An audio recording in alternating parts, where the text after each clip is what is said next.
الحمد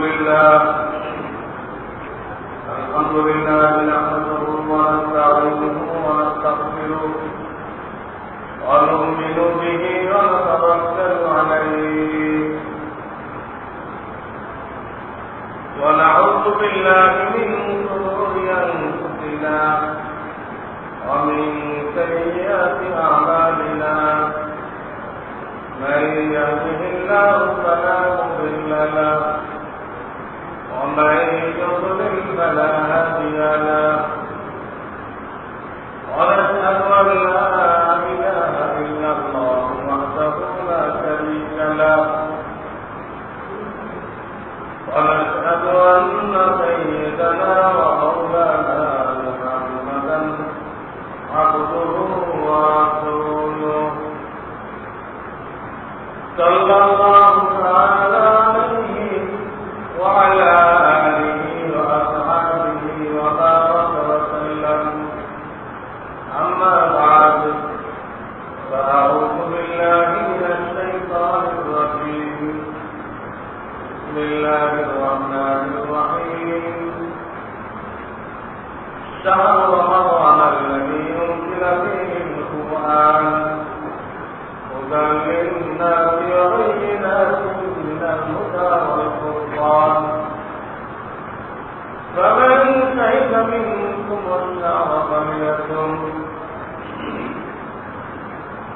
ومن كان مريضا أو على سفر فعدة من أيام أخرى يريد الله بكم اليسر ولا يريد بكم العسر ولتكبروا الله ولتكبروا الله على ما هداكم ولعلكم تشكرون. وقال رسول الله صلى الله عليه وسلم وهو شهر الصبر الصبر ثوابه الجنة والشهر المواساة أو كما قال رسول الله صلى الله عليه وسلم. بزرگان محترم، আজকের এই জুমা শাবান চাঁদের শেষ জুমা। সামনে যে জুমা আসছে সেটা ইনশাআল্লাহ রমজানের প্রথম জুমা। এরকম সময় শাবান চাঁদের শেষের জুমা, একটু সময় নবী করিম সাল্লাল্লাহু আলাইহি ওয়াসাল্লাম, সাহাবায়ে কেরাম রাদিয়াল্লাহু তাআলা আনহুম আজমাইন তাদেরকে রমজানের ফজিলাত গুরুত্ব সম্পর্কে বলেন এবং এই মাসকে সবাই যেন কদর করে, কাজে লাগায়, গাফেল না থাকে, এর জন্য খুব কঠোরভাবে সতর্ক করে দেখো এর কোন বিকল্প। এত ফজিলাতের জিনিস, এর কোন বিকল্প নেই। কাজেই তোমরা উদাসীন অবস্থায় এই মাসকে পার করে দিও না। এমনকি নবী করিম সাল্লাল্লাহু আলাইহি ওয়াসাল্লামের হাদিসে পাকের মধ্যে বলেছেন যে রমজানের এক একটা রোজার এত গুরুত্ব যে আল্লাহ না করুক তো একটা রোজা ছেড়ে দিল, কোন ওজর ছাড়া একটা রোজা বাদ দিল। এরপরে ওই রোজার ফজিলত অর্জনের জন্য যদি সে বাকি জীবন এক টানা রোজা রাখতে থাকে, পরবর্তীতে যে কদিন বাঁচল পুরা জিন্দেগি রোজা, এইভাবে রোজা রাখবে।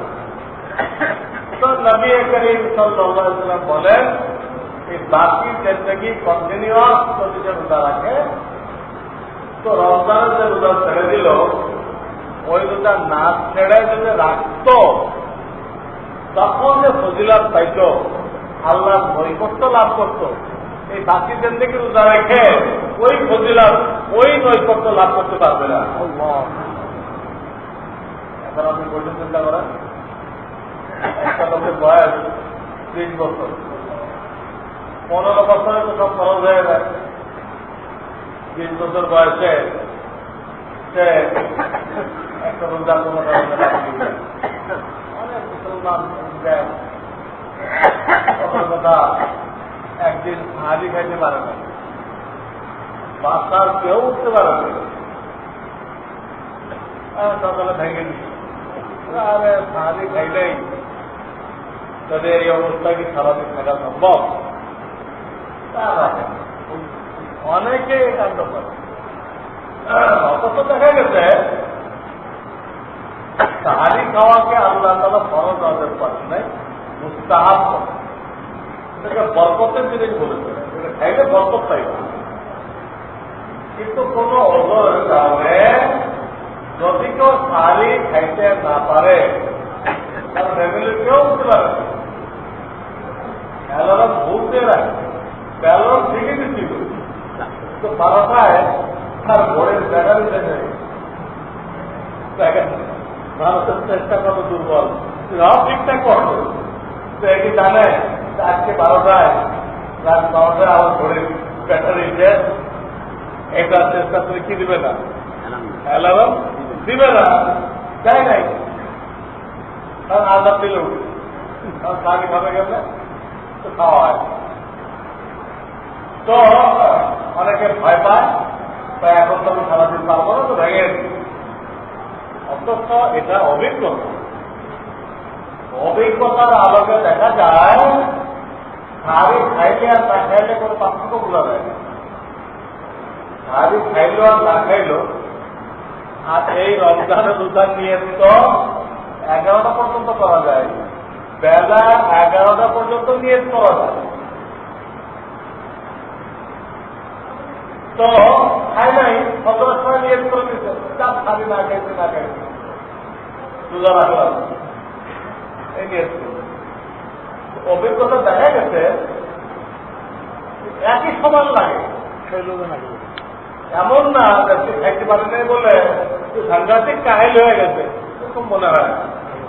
প্রত্যেকের জীবনে এরকম 2-4 দিন হয়, আমার জীবনে হয়েছে অ্যালার্ম ফেল হয়ে গেছে, এমন জায়গায় আছি সেখানে অত কটা আগে নাই আমি নিয়ে করে দিচ্ছি, কোনো পার্থক্য বুঝতে পারিনি।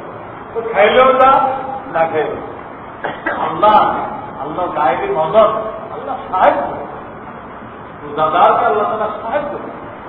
যাই হোক আমি বলছি অনেকে ভয়ে এইসব ক্ষেত্রে রোজা ছেড়ে দেয়, কিন্তু সে বুঝলো না কেমন সমাজে ছাড়লাম। বাকি যেদিকে আমার এখন 20 বছর বয়স, আল্লাহ যদি আরো 60 বছর হায়াত দেয়, এই 60 বছর যদি আমি একটা না রোজা রাখি তখন এই এক রোজার দ্বারা আল্লাহর নৈকট্য অর্জন হতো, আল্লাহর নিকট করতে হইতাম, ওটা হবে না। রমজানের 1-1টা রোজার মধ্যে আল্লাহ তাআলা এত ফজিলত রেখেছে, কাজেই কেউ এইভাবে ভাঙতে যেন আমরা হিম্মত না করি, ওলামা ইকরামকে জিজ্ঞাসা করি। অনেকে বমি হয়েছে রোজা হবে না ভেঙে দিই, বমি হলে রোজা হবে না আপনাকে কে বলবে? বমি হয়ে গেলে রোজা হবে না এমন তো প্রশ্ন নেই। হ্যাঁ কেউ গলার ভিতরে হাত ঢুকাই দিচ্ছে তখন রোজা হবে, অথবা বমি মুখে আসছিল সে আবার গিলে ফেলছে, মুখে আসছিল ওটা আবার কি করছে গিলে ফেলছে। তো মুখটা তো বাইরে ধরা, বডির বাইরে, বাইরের জিনিস গিলে ফেলে ওটা ভাঙবে না। আসলে বমি পুরাটাই বাইরে ফেলে দিল, গেলে নাই তখন ভাঙবে কেন? তখন ভাঙবে পেটের মধ্যে স্বাভাবিক রাস্তা দিয়ে কিছু প্রবেশ করলে তখন রোজা ভাঙে। পেটের মধ্যে পাকস্থলীর মধ্যে স্বাভাবিক রাস্তা দিয়ে কিছু প্রবেশ করলে রোজা ভাঙে। স্বাভাবিক রাস্তা বলতে কি বোঝায়? নাক, মুখ আর পেশাব পায়খানা রাস্তা, এই চারটি হল স্বাভাবিক রাস্তা। এইখানটায় পাকস্থলীতে কিছু গেলে রোজা ভাঙবে, অথবা কানের রাস্তা দিয়ে দিমাগের মধ্যে পৌঁছলে তখনও রোজা ভেঙে যায়, এছাড়া ভাঙে না। আপনি চোখের সুরমা দিলেন, চোখের সাথে গলার সাথে কিন্তু সূক্ষ্ম নার্ভ আছে, এই নার্ভের মধ্যে দিয়ে আপনার সুরমা গলার মধ্যে চলে যায় এবং সেটা পাকস্থলীতে চলে যায়, আপনি অনুভবও করতে পারবেন। চোখ হয়ে গেল, দেখি স্বাভাবিক রাস্তা? স্বাভাবিক রাস্তা না। চোখের নার্ভের মধ্যে দিয়ে পাকস্থলীতে গেল, স্বাভাবিক রাস্তা না। এই জন্য এটা রোজা করতে হবে। আপনি গোসল করলেন, লমকূপ দিয়ে কিছু পানির ভিতরে ঢোকে, গোসল করলে লমকূপ দিয়ে পানি কি হয়? ভিতরে ঢোকে। বিশেষ করে মানুষজন ঘামে, তখন লমকূপগুলো সব খুলে দেয়, পত্রের গোড়াগুলো কি হয়? খুলে দেয়। এই জন্য পরে ঠান্ডা লাগে, ওখান থেকে হাওয়া ঢোকে, একবারে ঠান্ডা লাগে। তো ঘামার পরে যদি কেউ গোসল করে, লমকূপ তো খোলা, পানি শরীরে ঢোকে, এমনিও ঢোকে, তখন আরো বেশি ঢোকে, তখন তো শরীরে ঢুকবে গোসল করার দ্বারা। কিন্তু রোজা কি ভাঙবে? এটা কি স্বাভাবিক রাস্তা হবে না? নাক, মুখ, পেশাব পায়খানা স্বাভাবিক রাস্তা হল। স্বাভাবিক রাস্তা দিয়ে ঢোকে নাই, গোসল করলো, বৃষ্টিতে ভিজলো, রোজা নষ্ট হবে। এমনকি কেউ যদি ইঞ্জেকশন বা রক্ত দেয়, ব্লাড পরীক্ষার জন্য রক্ত দিল, দিলে তো ভাঙার প্রশ্নই হল, দিলে তো পাকস্থলীতে ঢোকে নাই, আর বেরোচ্ছে, বেরোইলে উঁচু ভাঙে, আর স্বাভাবিক রাস্তাকে ঢুকলে রোজা ভাঙে। বের হইলে উঁচু ভাঙে, আর স্বাভাবিক রাস্তা দিয়ে ঢুকলে রোজা ভাঙে। তো আপনি ইঞ্জেকশন দিলেন, ব্লাড দিলেন, দিলে তো ঢুকলো না, বেরোয় গেল, কিন্তু রোজা ভাঙার কিচ্ছু নেই, উঁচু ভাঙবে। রোজা ভাঙবে না, উঁচু ভাঙবে। কিন্তু ইঞ্জেকশন দিলেন, এমনকি আপনি গ্লুকোজ ইঞ্জেকশন দিলেন, সেইটা আপনার পাকস্থলীতে গেল, এটাও শরীয়তের ফর্মুলায় আপনার রোজা ভাঙবে না। এই জন্য এইটা যে পাকস্থলীতে গেল, শরীয়তের ফর্মুলা ছিল স্বাভাবিক রাস্তা দিয়ে পাকস্থলীতে গেলে ভাঙবে। তো ইঞ্জেকশন নিলে কি স্বাভাবিক রাস্তা দিয়ে যায় না রগের মাধ্যমে যায়? রগের মাধ্যমে তো গোসল করলো যায়, একটা রোজা ভাঙবে না। অনেক লোকেরা জানে না মশলা, তুমি ইঞ্জেকশন দিচ্ছ, তোমার রোজা ভেঙে গেছে, ভেঙে গেছে তো খেয়ে গেল। এইভাবে নানান ভুলের কারণে অনেকে রমজানের রোজা এইভাবে ছেড়ে দেয়। বললাম না, বমি হয়েছে, রোজা ভেঙে গেছে, সাহারি খাই নাই, রোজা ভেঙে গেছে, ডায়াবেটিস রোগী ব্লাড টেস্টের জন্য রক্ত দিতে, রোজা ভেঙে গেছে, ইঞ্জেকশন রয়েছে, রোজা ভেঙে গেছে। অনেক কেস আছে যেগুলো না জানার কারণে মানুষ রোজা ভেঙে যাবে। এই জন্য মাত্র জানা থাকতে হবে, না জানা থাকলে কোনো ওলামা ইকরাম বিজনেস করে নিচে আমরা পণ্ডিত কিনে না শরীয়তের মশলা। তো আমি বলতেছিলাম নবী করিম সাল্লাল্লাহু আলাইহি ওয়াসাল্লাম এই শাবানের শেষ টানলে সাহাবা ইকরামকে রমজানের রোজার গুরুত্ব বলতেন এবং জরুরি মাসাইল বলে, জরুরি মাসাইল বলে। হ্যাঁ, রবিবার তো ধরেন 29 তারিখ, ওই দিন চাঁদ দেখা গেলে ওই দিনে কি হয়ে যাবে, রমজান শুরু হয়ে যাবে। চাঁদ দেখার ওই দিন কি হবে, রোজা শুরু হয়ে যাবে। আর যদি চাঁদ না ওঠে তা দেখা গেল না, উঠছিল দেখা গেল, পুরা দেশের তো দেখতে পারলো। মাসটা হলো ও তোমরা 30 পুরা করো, তা দেখতে পাইলে না, তা মাসকে কি করো 30 পুরা করো। 5 মিনিট এইটা তাহলে 30 যখন পুরা করবেন তখন আপনাকে আর 4 তালাক করতে বলে নাই, আর 4 তালাক করতে বলে দরকার নেই। তার পরের দিন আপনাকে তারাবি পড়ে রোজা শুরু করতেই। চাঁদ দেখা গেলে 29 তারিখ রাত্রে আপনি তারাবি শুরু করছিলেন, ওটা রমজানের 1 তারিখ শুরু হয়ে গেল, রাত আগে। আর চাঁদ দেখা না গেলে 30 যখন হয়ে গেল আর চাঁদ পূজা করতে দরকার 30 রাত্রে অবশ্যই তারাবি শুরু করতে হবে। কথা প্রস্তাবে যখন চাঁদ এসে গেল, চাঁদের কথাও বলে নেই। যত চাঁদের কথা বলতে যায় 2 বছর আগে শত শত এইভাবে চাকরি গেছে, চাঁদের মশলা বলতে যে শত শত কি হাজার হাজার কিভাবে চাকরি গেছে। ভুলের চাঁদের মশলা কত ভয়ানক, মশলা বলতে যে চাকরি গেছে না। চাঁদের মশলা এই যে চাঁদ যেখানে উঠবে ওটাকে বলা উদয় স্থল, আরবিতে বলে মাসলা। যে জায়গায় সাধারণত চাঁদ দেখা যায় সেটা আরবিতে বলে কি মাসলা, আর বাংলায় উদয় স্থল। ওই জায়গাটা যদি পরিষ্কার থাকে সারা আসার দরকার নেই, কিন্তু বুঝতে ভালো আলাদা পর্যন্ত ধোকা গেছে সত্যি না, তারাও ধোকা গেছে। আমার চাঁদ দেখা গেছে, কেমন চাঁদ দেখা গেল, আকাশ পরিষ্কার ছিল। আকাশ দেখলেন করে, আকাশ তো আপনাকে দেখতে বললো, আপনাকে দেখতে বলে তো উদয় স্থল কিছু সেখানে তো নেই। আলো মনে আকাশ এতটুকু খবর নেই, তাহলে আকাশ দেখতে বলা হয়, উদয় স্থল বলা হয়। সেদিন আমাদের জন্য 50টা গেলে মনে হয় যারা চাঁদ দেখছে সবাই একই সাক্ষী দিতে যে ওখানে মেঘ ছিল, মেঘটা চলতেছিল, ওই চলার ফাঁকে ফাঁকে যখন মেঘ হালকা হয়েছে তখন আমরা চাঁদ দেখি। সবাই একই দল।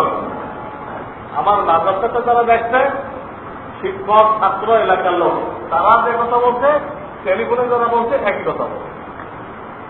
আর অন্য আলেমরা ধোকা খেয়েছে কোথায়, আকাশটা পরিষ্কার এই জন্য আপনি মুক্তি হন, তাহলে আকাশ দেখতে শরিয়াতে আকাশ দেখতে বলে নেই, উদয় স্থল দেখেন সেখানে কি ছিল খবর নেই আপনার। উদয় স্থল যদি পরিষ্কার থাকে তাহলে শত শত লোক চাঁদ দেখতে হবে, 2-4 দেখলে গ্রহণযোগ্য না। 12 মাসের যে কোনো মাসের চাঁদ উদয় স্থল যদি পরিষ্কার থাকে, কোন মেঘাচ্ছন্ন না, শত শত লোক দেখতে হবে। যাদের ব্যাপারে যে কোনো লোক বলবে না, এতগুলো লোক মিথ্যা বলতে পারে, এত লোক দেখতে হবে। যে কোনো লোক বলবে এতগুলো লোক মিথ্যা বলতে পারে না। এখানে 20 জন, খাবারের 30 জন, মানিকগঞ্জে 25 জন, নরসিংদে 30 জন, এত জায়গায় এর আগে মিটিং করে দিচ্ছে। হ্যাঁ, এত পরিমাণ লোক দেখতে হবে, উদয় স্থল পরিষ্কার থাকে। এই গেল পরিষ্কার থাকে। উদয় স্থল যদি মেঘাচ্ছন্ন থাকে তাহলে মশলা, তাহলে রমজানের জন্য ভিন্ন মশলা, ঈদের জন্য ভিন্ন মশলা।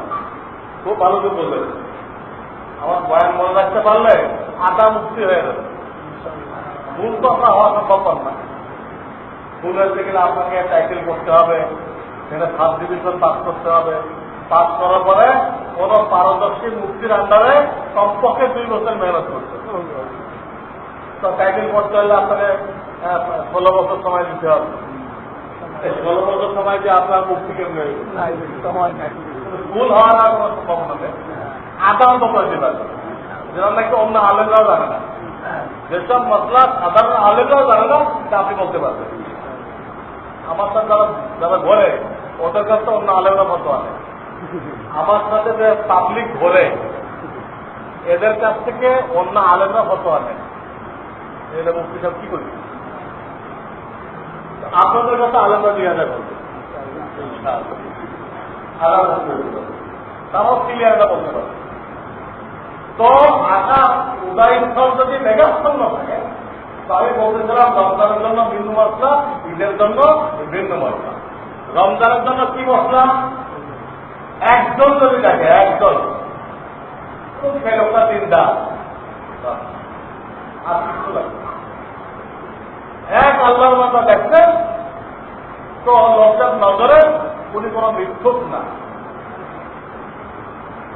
উনি প্রকাশ্যে কোনো গুনাহ করেন না, তাকে লোকেরা 3 ডাল বলে জানে। একজনে সাক্ষী দিল, তাহলে মেঘের ফাঁকে তাও দেখছিলাম। এই একজনের দেখা খবর যতটুক সবাই পাবে, তাদের সকলকে রোজা রাখতে হবে। ওই তাতে কিন্তু ওইবার ওইটা হয়েছিল মসজিদের মধ্যে মানুষের ছাত্ররা দেখছিল। যাই হোক, তো উদয়স্থল মেঘাস্থল না থাকলে একজন 3 লোকের দেখা রমজান প্রমাণ হওয়ার জন্য যথেষ্ট। ওই দেখার খবর যতদূর পর্যন্ত পড়বে তাদের জন্য জরুরি। এই গেল রমজান প্রমাণ হওয়ার জন্য। কিন্তু রমজানের শেষের যে চাল, ওটা তো ঈদের চাল। কিছু চাল ওইখানে একদম দেখলে হবে না। ওইখানে উদয় স্থল যদি মেঘাচ্ছন্ন থাকে, তো 2 জন দেখতে হবে, 2 জন 3 লোক দেখতে হবে। দেখে তার প্রমাণিত হয়ে যাবে, ঈদ পড়া জরুরি হয়ে যাবে। ঈদের নামাজ পড়া কি হয়ে যাবে? তার পরের দিন ঈদ পড়া জরুরি হয়ে যাবে। আমি তার সম্পর্কে 3টা কথা বলছি, আবার বলে দিচ্ছি। উদয় স্থল পরিষ্কার থাকলে শত শত লোক দেখে যাবে, যে কোনো 12 মাসের যে কোনো মাসের জন্য এই কথা। এই কথা। আর যদি মেঘাচ্ছন্ন থাকে, তো রমজানের জন্য 1 মশলা, আর অন্য মাসের জন্য আর 1 মশলা। রমজানের জন্য কি মশলা? রমজান প্রমাণের জন্য একজন 3টা লোক যদি বলে আমি মেঘের থাকে চাপ দেখছি, এই খবর যতদূর যাবে সবার জন্য জরুরি। আর রমজান বা তার যত কাজ আছে, বিশেষ করে 2 ঈদ, ঈদুল ফিতর, ঈদুল আজহা, এই 2টার চাপ প্রমাণ হওয়ার জন্য আকাশ নয়, উদয় স্থল যদি মেঘাচ্ছন্ন থাকে, 2 জন 3 লোক বলতে হবে। এই হলো কি এর ভিত্তিতে সব বছরই ব্যস্ত হয়। আমাদের কাছে যে সমস্যাটা হয়, অনেক আলেমেই সরকারের ঘোষণা মানে না মানার কারণ হল শরীয়তের মসলা। সরকার যদি ঘোষণা করতে চায়, তো ঘোষণা করার তরিকা তার কোন এলাকায় দেখা গেছে, কে কে দেখছে, তার সামনে সাক্ষী দিচ্ছে, এই বিবৃতি সহ প্রকার করতে হবে। রাস্তা কোন এলাকায় দেখা গেছে, কে কে দেখছে, ওই লোকগুলো সাক্ষী কোন ইমামে গ্রহণ করবে বা কোন প্রশাসক, জেলা প্রশাসক গ্রহণ করবে, সেই প্রশাসককে এই কথাটা রেফারেন্স সহ ঘোষণা করতে হবে, যাতে যে কোনো লোক ওই আলেমকে বা ডিসিকে জিজ্ঞেস করতে পারে, যে সাক্ষীর নাম বলা হলো ওই সাক্ষীকে জিজ্ঞেস করতে পারে তো কোথায় কিভাবে দেখবে, সহ বলতে হবে। এইভাবে বললে সরকারের সেই ঘোষণা সব জনগণের জন্য মানা জরুরি হয়। কিন্তু আমাদের যে জাতীয় 4 টাকা কমিটি আছে, সেখানে সম্ভবত এরকম পারদর্শী কোনো মুক্তি নেই যে প্রচারটা কিভাবে করতে হবে এটা বুঝাই বলবে, এরকম কোনো মুক্তির সম্ভাবনা নেই। যে কারণে এখানে এইভাবে বলা হয় না। কোথায় দেখলো, কে সাক্ষী গ্রহণ করলো, কিচ্ছু বলা হয় না।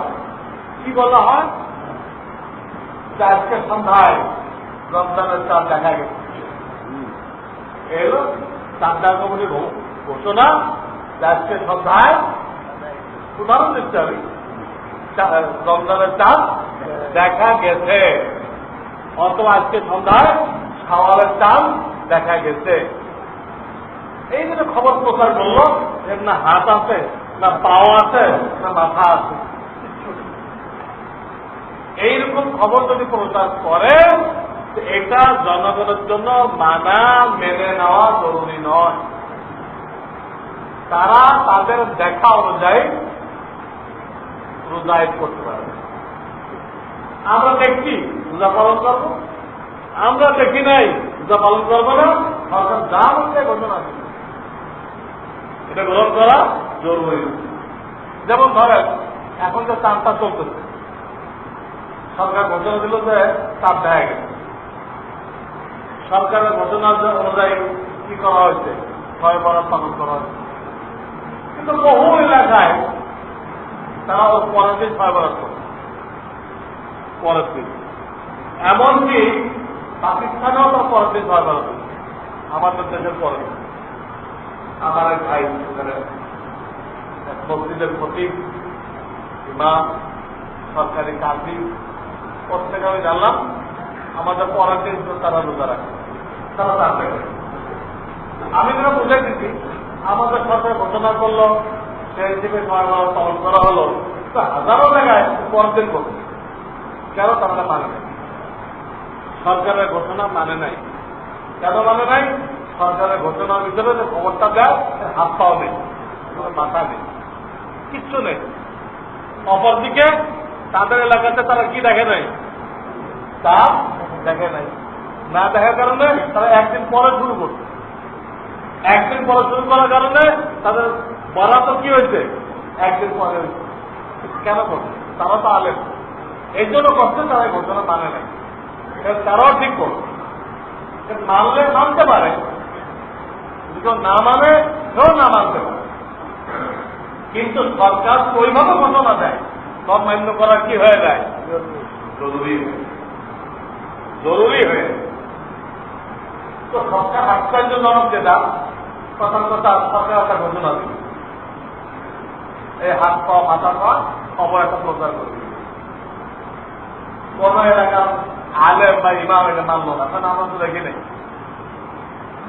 সরকার করতে দেখলো, সে এলাকার নামও বলেনি, সেটা আমরা মানি না, আমরা আমাদের দেখা অনুযায়ী করবো।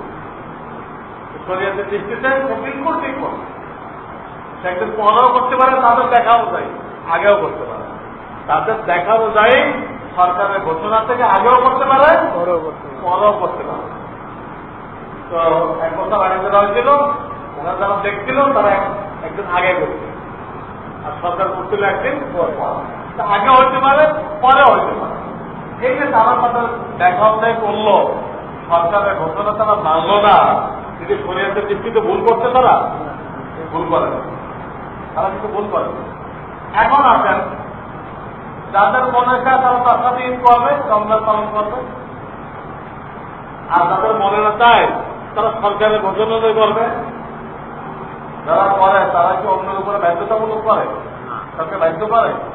আমরা দেখছি তোমাকে রাখতে হবে, আমরা দেখছি আমরা রাখবো, আপনাদের মনে চাইলে রাখেন, না সরকারের ঘোষণা অনুযায়ী করেন, সে তার মতো করছে, কাউকে দায়িত্ব করতেছে না, জবরদস্ত করতেছে। এরপর দেখা যায় কিছু লোক সরকারের ঘোষণাকে সামনে রেখে ওদের সাথে মারামারি লাগে। যারা নিজের দেখানোটাই করলো, তারা কিন্তু কোথাও মারামারি করে না।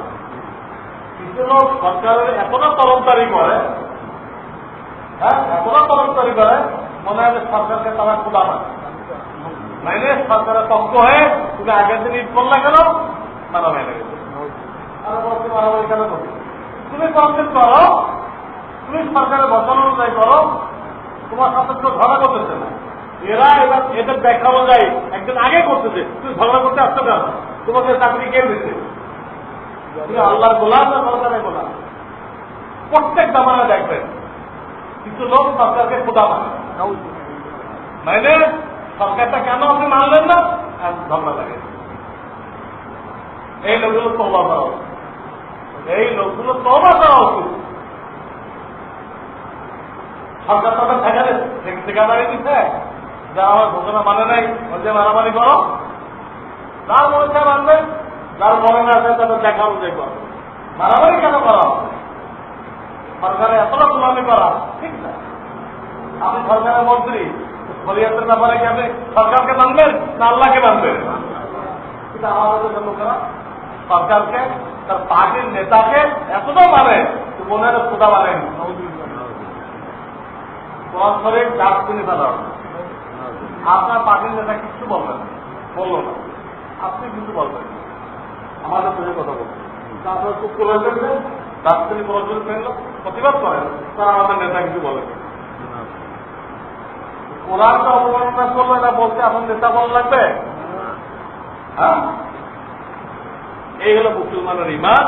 ইমান মনে হয় নেতার কাছে, সরকারের কাছে বিদারা দিয়ে রাখে। নাউযুবিল্লাহ কখনো এরকম সরকারের পক্ষপাতিত্ব করবেন না, কখনো পার্টির নেতার এরকম পক্ষপাতিত্ব করবেন না, শরিয়াতের বিরুদ্ধে চলে যায়, আপনার কাজ শরিয়াতের বিরুদ্ধে চলে যায়, আল্লাহর হুকুমের বিরুদ্ধে চলে যায়। এটা সঠিক হিসেবে আমি আপনাদের সতর্ক করব। যদি এই সতর্ক করতে যে হাজারো ইমামের চাকরি চলে যায়, ঠিক আছে, যাবেন আরো সবাই কত ইমামের চাকরি যাবে, কিন্তু তাই বলে কি তার অর্থটা বলবে না? তো আল্লাহ কাছে তাদের চাকরি থাকবে, আমাদের আল্লাহ সৈনিক। দুনিয়ার চাকরির দরে আমরা এগুলো কইলাম না, হ্যাঁ, চাকরি বাঁচাইলাম, আল্লাহ কাছে দাঁড়াইতে পারবো আমরা? মানে কেন আলেম বানাইছিল? সরকারের পাওয়া জানার জন্য? আল্লাহ কোনো জায়গা নেই। এই জন্য সরকারের কর্মচারী সরকারের অর্ডার বাস্তবায়ন করার জন্য যেরকম চেষ্টা করে, যারা আল্লাহ যে সরকার, আসল সরকার, আমি ওই সরকারের লোক, আমি ওই সরকারের হুকুমকে বাস্তবায়ন করার জন্য আমরাও চেষ্টা করব। চাকরি থাকবে না থাকবে, এটা কি আল্লাহ দেয় না অন্য কেউ দেয়? আল্লাহ। তাহলে যাদের চাকরি চলে গেছে, কেউ কি না খেয়ে মরে গেছে, আল্লাহ তাদেরকে আরো ইজ্জতের সাথে চাকরির ব্যবস্থা করে দিচ্ছে, আরো ইজ্জতের সাথে চাকরির ব্যবস্থা। হ্যাঁ, খুলনার এক মুক্তির চাকরি গেছে গা, এই কথা বলার কারণে আল্লাহ তাকে এক মাদ্রাসার প্রিন্সিপাল বানায়। আগে এক মাদ্রাসার শিক্ষক চাকরি দেওয়াতে এলাকার লোক তারা জায়গা টাকা দিয়ে ঘর দোয়ার করে তারা প্রিন্সিপাল বানিয়ে গেল। সাধারণ শিক্ষক প্রিন্সিপাল হয়ে গেল, যেটা আগের থেকে ইজ্জত বাড়ে নাই। বাহ্যিকভাবে কষ্ট হয়েছে, কিন্তু পরে ইজ্জত বেড়ে গেল, বাড়ে নাই ইজ্জত। এই জন্য হক কথা বল তো মাঝখানে, এটা আমার বলার ইচ্ছাও ছিল না, কিন্তু এটা তাদের কথা বলতে যে তাদের পুরো মশলাই বলে দিলেন, যাতে আমরা এটা নিয়ে কোনো বিতর্কের ভিতরে না যাই। কোন আরো যদি ধরে ওনার দেখা অনুযায়ী করতেছে, ঠিক আছে, বাড়াবাড়ি করবেন। যাই হোক, তো বলতেছিলাম যে রবিবার থেকে শুরু হইতে পারে, রবিবার তো শুরু না হইলেও সোমবার তো নির্ঘাত কি হয়ে যাবে, রমজান শুরু হয়ে যাবে। শুরু হয়ে গেলে কি কাজ? তখন তো কাজ হলে এই শুরু হওয়ার সাথে সাথে, হ্যাঁ, 4 টাকার দোয়া করতে হবে। কি করতে হবে? আল্লাহ আহিল্লাহু আলাইনা বিল আমনি ওয়াল ঈমানি ওয়াস সালামাতি ওয়াল ইসলাম রাব্বি ওয়া রাব্বুকাল্লাহ। আমার লেখা একটা ছোট্ট বই আছে এখানে, এর নাম হলো মাসনুন দোয়া। কোন কাজে কি দোয়া? আল্লাহ রসুল থেকে প্রমাণিত, যেটা রসুল থেকে প্রমাণিত তাকে বলে মাসনুন। সেখানে এই দোয়া পাইছে, 4 টাকার দোয়া। কত লোক দাড়ি ফাঁকা হয়ে গেল, কিন্তু আমার 4 টাকার দোয়া জানি কবে জানা হবে? হ্যাঁ, এর জন্য মেহরবানি করে এই কিতাব থেকে পড়ে গেল। হ্যাঁ, আল্লাহ আহিল্লাহু আলাইনা بالأمن والإيمان والسلامة والإسلام ربي وربك الله এই দল যাই হোক এরপরে ওই দিন তারাবি পড়তে হবে তো তারাবি পড়তে আমি গত সময় বলে ফেলছি যে এখানে ধীরে ধীরে পড়তে হবে প্রত্যেকটা অক্ষর জন্য বোঝা যায় এটা 15 মিনিট বেশি লাগবে 15 মিনিট কি লাগবে এর জন্য আপনার তৈরি নেই 15 মিনিট বেশি দেওয়ার জন্য তৈরি নেই আল্লাহ আমাদেরকে তৌফিক দান করুন আমাদের সকলকে তৌফিক দান করুন ধীরে ধীরে পড়তে হবে 2 নম্বর আবেশটা বলবেন আল্লাহ রাখবে কমিটি বলবে যে আমরাও বিনিময় দিব দুটো পক্ষকে ঘোষণা করতে আল্লাহ আহমেদ তাকে বলা এরপরে প্রথমের টাইমের পরে আপনারা ব্যক্তিগত হাতিয়ার দিতে চাইলে শরীয়ত মানা করেন সুতরাং আপনাকে মহব্বত করি আপনি আল্লাহ হাফেজ আমার পক্ষ থেকে আপনাকে 100 টাকা হাতিয়া আপনাকে 500 টাকা হাতিয়া একটা খামের মধ্যে বলে ইজ্জত হাফেজ তাকে ওনাকে দিয়ে দিল প্রথমের টাইমে না প্রথমের টাইমে হাতিয়া দিল বিনিময় হয়ে পরে দিল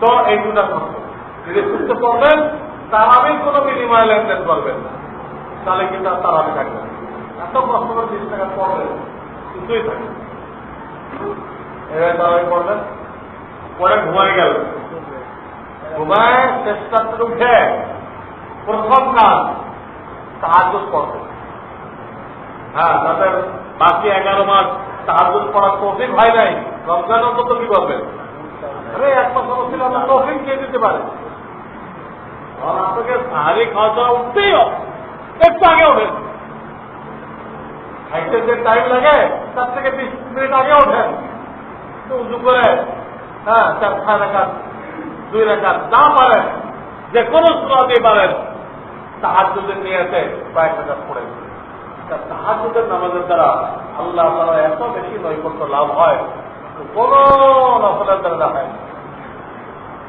কোন নফলের দ্বারা হয় না যত তাহাজ্জুদের বরাবর একটা নামাজ আমরা রাখছেন গত জুমায় বলছিলাম সেটা হলে ঠিক যে টাইমে জোহরের অর্থ শুরু হয় যে টাইমে জোহরের অর্থ শুরু হয় ওই টাইমে যদি কেউ 2-4 রাকাত পড়তে পারে এটা কিন্তু দিনের তাহাজ্জুদ তো আল্লাহ তাআলা তাকেও তাহাজ্জুদের সমান সওয়াব দান করে এই নামাজটার নাম হলো জাওয়ালের নামাজ জাওয়ালের নামাজ এটা আপনাকে ডেলি ক্যালেন্ডার দেখতে হবে আজকে জোহর কয়টায় শুরু হয় আজকে জোহরের টাইম কয়টায় শুরু হয় আগের চেয়ে উঁচু রেডি হয়ে থাকবেন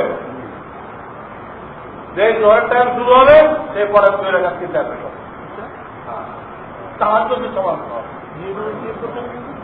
2 রাকাত জাওয়ালের নামাজ তো এই রমজান মাসে আমি আবেদন রাখতেছি সবাই তাহাজ্জুদ পড়বে ঘরে যারা মা বোন আছে বিবি বাচ্চা আছে এদের বলবে তাহাজ্জুদ পড়ো এটা আল্লাহর ওলি হওয়ার শর্ত রমজানটা আল্লাহর ওলি হওয়ার 1 মাসের শর্ত 1 মাস যে মেহনত করবে আল্লাহ থেকে ওলি বানাই দিবে ওলি বানাই দিবে বাকি 11 মাস আপনার জন্য সহজ হয়ে যাবে তাহাজ্জুদ পড়বে তাহাজ্জুদ পড়ে আহারি খেয়ে গেছে যা থাকে তাই খেয়ে দেবেন যদি খাওয়ার চাহিদা না থাকে তো দুধ খাইলেন কলা খাইলেন খুরমা খাইলেন তো সারি হয়ে গেল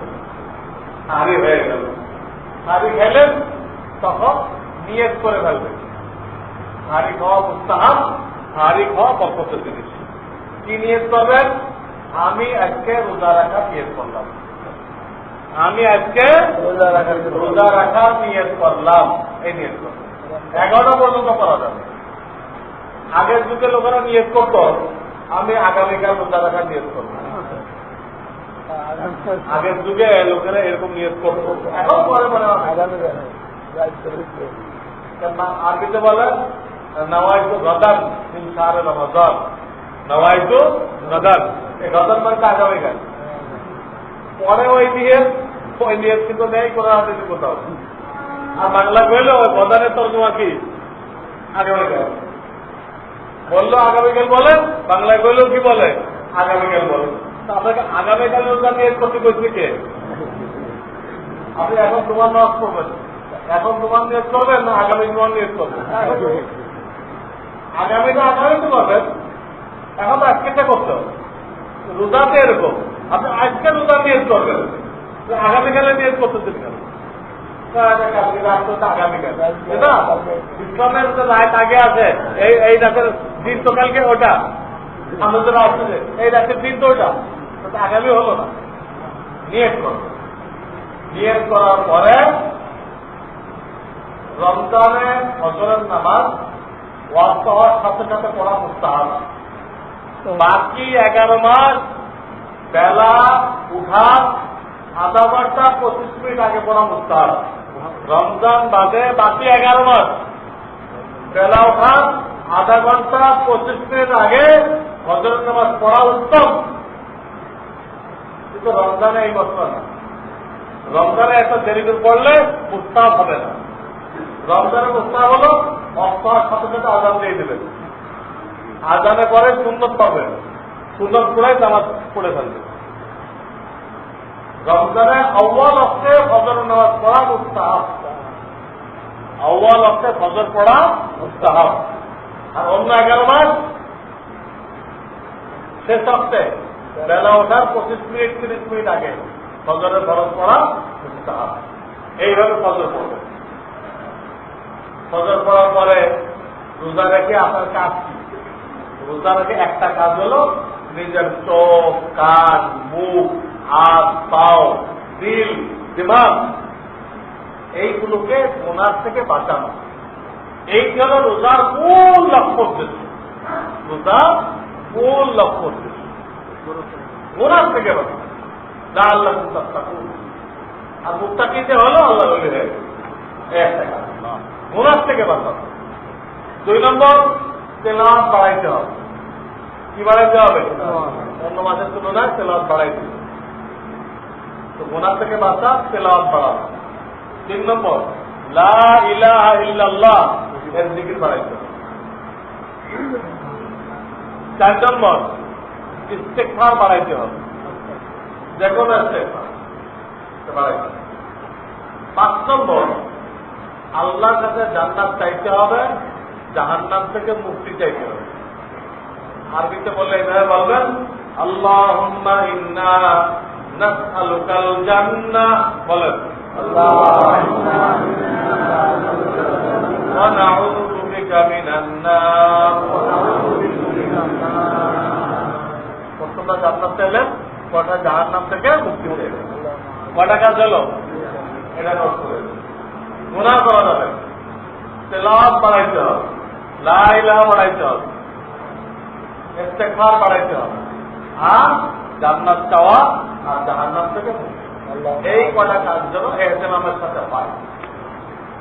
এরপরে যখন ইফতারের টাইম কাছাই যাবে, নিকট করতে হবে, ইফতারের সামনে নিয়ে বসবেন, তখন এই দোয়াটা পড়বেন, ইয়া ওয়াসিআল মাগফিরা, বলেন ইয়া ওয়াসিআল মাগফিরা ইগফিরলি, এরকম পড়বেন, ইয়া ওয়াসিআল মাগফিরা, ইয়া ওয়াসিআল মাগফিরা ইগফিরলি, এরকম সামনে নিয়ে।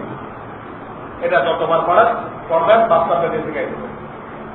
এরপর যখন নাকি টাইম হয়ে গেল, ইফতারের টাইম হয়ে গেল, তারা কিন্তু কোরমা খেজুর রাখবেন। আল্লাহ রাসূল সাল্লাল্লাহু আলাইহি ওয়াসাল্লাম কোরমা খেজুর দ্বারা ইফতার করতেন। সারাদিন যত ঘাটতি হয়, আল্লাহর আজীব কুদরত, সব ঘাটতির উপাদান আল্লাহ কোরমা খেজুর রাখেন। একটা দিক শূন্যতা আদায় হয়ে গেল, সব ঘাটতিও করে দেয়। তাহলে এটা একটা করে ব্যবস্থা রাখবে। এটা দিয়ে বিসমিল্লাহি ওয়া আলা বারাকাতিল্লাহ এটা পড়ে এটা কোরমা খেজুর পাবে। বিসমিল্লাহি ওয়া আলা বারাকাতিল্লাহ। আর যদি কোরমা খেজুর কোনো কারণবশত না থাকে, তাহলে পিওর পানি দিয়ে করবে। 2 নম্বর সুন্নত হলো পিওর না। এর মধ্যে যা আইটেম থাকে, যা আইটেম থাকে, যখন ইফতারি খাওয়া শেষ হয়ে গেল, ইফতারি খাওয়া শেষ হয়ে গেল, তখন আপনাকে দুটা দোয়া করতে বলা হয়েছে আগে। কয়টা? একটা হলো বলেন আল্লাহুম্মা লাকা সুমতু ওয়া আলা রিজকিকা আফতারতু আল্লাহুম্মা লাকা সুমতু ওয়া আলা রিজকিকা আফতারতু। আল্লাহ তোমার জন্য রোজা রেখেছিলাম, তোমার দেওয়া রিজিক দ্বারা ইফতার করব। এটা কিন্তু আমাদের কাছে ভুল চালু, আগে পড়েন হাদিসে পরে পড়তে বললাম, আমি বললেন তো যারা তোমার দ্বারা রিজিক দ্বারা ইফতার করলাম, এর অর্থটাও কিন্তু বোঝা যায়। তোমার দেওয়া রিজিক দ্বারা ইফতার করলাম, করতেছি তো বলে নাই, করলাম। ইফতার আগে লেগে হবে না, ইফতার আগে শেষ করতে হবে না, ইফতার শেষ না করে এই কথাটা খাটে। 2 নম্বর দোয়া পড়েন যাহাবাল জামাউ ওয়াতাল্লাতিল উরুক ওয়া সাবাতাল আজরু ইনশাআল্লাহ। যাহাবাল জামাউ সিফাত দূর হয়ে গেছে, ওয়াতাল্লাতিল উরুক শরীরের রসগুলো সব তাজা হয়ে গেছে এবং আল্লাহ দরবারে রোজার বিনিময় পাওয়াটা সাব্যস্ত হয়ে গেছে। রোজার বিনিময় পাওয়াটা সাব্যস্ত হয়ে গেছে ইনশাআল্লাহ। দেখছেন কি সুন্দর দোয়া, এই দোয়া ওই দোয়া বলছে। এছাড়া আমার মাদ্রাসা থেকে রমজানের একটা পর্চা দেওয়া হয়। রমজানের আমার মাদ্রাসার বিভিন্ন ধরনের পর্চা আছে, এক এক পৃষ্ঠা। রমজানের বলেন, সবাই কদর বলেন, সবাই মেরাজ বলেন, আশুরা বলেন, যাই বলেন, ওই ব্যাপারে পড়তাম। তো এটা আমার আনতে মনে নেই, এটা কাউকে দিয়ে আনাই নেওয়া যায়, সবাইকে দিয়ে দেওয়া যায়, খুব ভালো। রমজানের ব্যাপারে পড়তাম, তো এই সব দোয়া সেখানে এইগুলো দোয়া পড়তে। তো অন্য সময় তো মাগরিবের নামাজে দেরি করা মাকরুহ, দেরি করা কি মাকরুহ। 2-3 মিনিটের মধ্যেই কি করতে হবে, নামাজ শুরু করতে হবে। কিন্তু রমজানে তাড়াহুড়া করা মাকরুহ। দেখেন আল্লাহ বান্দার পরে কি মেহেরবানি। রমজানে ইফতারি খেয়ে ধীরে সুস্থে নামাজ পড়ালো মুস্তাহাব। দেখেন রমজানের ফজরকে আগে আনতে বলা হয়েছে, আমাদেরকে পিছাই নিতে বলা হয়েছে। এটা কি আল্লাহ দয়া না কঠোরতা? এটা আমি ভূমিকার আয়াত পড়লাম, ওই আয়াতে আছে ইউরিদুল্লাহু বিকুমুল ইউসর, আল্লাহ তোমাদের সাথে আসানি করতে চান, ওয়ালা ইউরিদু বিকুমুল উসর, আল্লাহ তোমাদের সাথে কঠিন আচরণ করতে চান না। এই যে মাগরিবকে পিছাই দিলেন, ফজরকে আগায় আনলেন, কি বান্দার করতে আসানি না? অন্য সময় মাগরিব এত দেরি করলে মাকরুহ হয়ে যেত, আর এখন এত তাড়াতাড়ি করবেন তো মাকরুহ হয়ে যেত। এবার সুন্দর ইফতারি খেয়ে দিয়ে কি করবেন, মাগরিব পড়বেন। হ্যাঁ, হাদিসের মধ্যে আছে মানুষ ভোকা হয় এবং খানার সামনে মজুদ থাকে, তো খানা না খেয়ে নামাজ পড়া দিচ্ছে। রোজা রাখলে মানুষ ভোকা থাকে না, আচ্ছা ইফতারির সামনে থাকে না, ইফতারি রেখে আমি তাড়াহুড়া করে মাগরিব শুরু করে দেবেন। ওই হাদিসের বিরুদ্ধে কাজ করলেন, ভোক পেটে আবার খানা সামনে, আপনি খানা বাদ দিয়ে নামাজে গেলেন ওই হাদিসের কারণে। হ্যাঁ, ওলা ওলা সালাতা বিহাজ্জাতিত তাআম, ওলা সালাতা বিহাজ্জাতিত তাআম, খানা হাজির থাকা অবস্থায়, পেটে ভুক থাকা অবস্থায় নামাজ পড়া দিচ্ছেন।